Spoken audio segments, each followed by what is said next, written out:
अस्सलाम वालेकुम नाज़रीन। रमज़ान मुबारक की मुनासबत से इस सीरीज़ की 5वीं वीडियो में आज हम एक और अच्छी आदत का तज़किरा करेंगे और वो है घर के काम काज में अपने घर वालों का हाथ बटाना। इस हवाले से एक रिवायत में आता है, उम्मुल मोमिनीन हज़रत सैयदना आयशा सिद्दीक़ा रज़ियल्लाहु तआला अन्हा फरमाती है, नबी अकरम सल्लल्लाहु अलैहि वसल्लम अपने घर के काम काज में मशगूल रहते थे और फिर जब नमाज का वक्त आ जाता तो नमाज के लिए तशरीफ़ ले जाते थे। इस रिवायत में आपने देखा कि नबी करीम सल्लल्लाहु अलैहि वसल्लम जिनका मर्तबा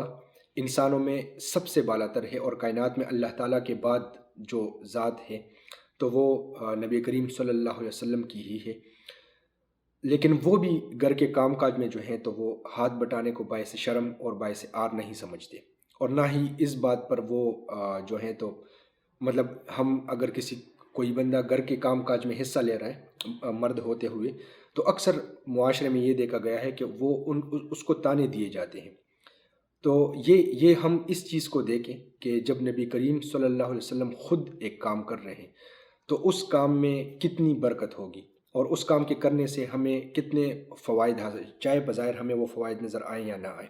तो हम भी कोशिश करें कि बिलख़ुसूस रमज़ान मुबारक के इस मुबारक महीने में जहाँ पर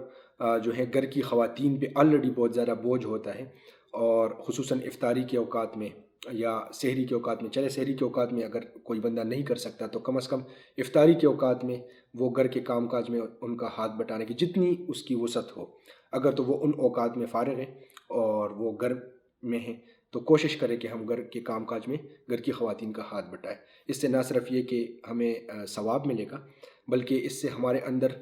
और अच्छी सिफ़ात जो है वो भी इंशाअल्लाह पैदा होगी। अल्लाह ताला हम सबको इन बातों पर अमल करने की तौफ़ीक अता फ़रमाए।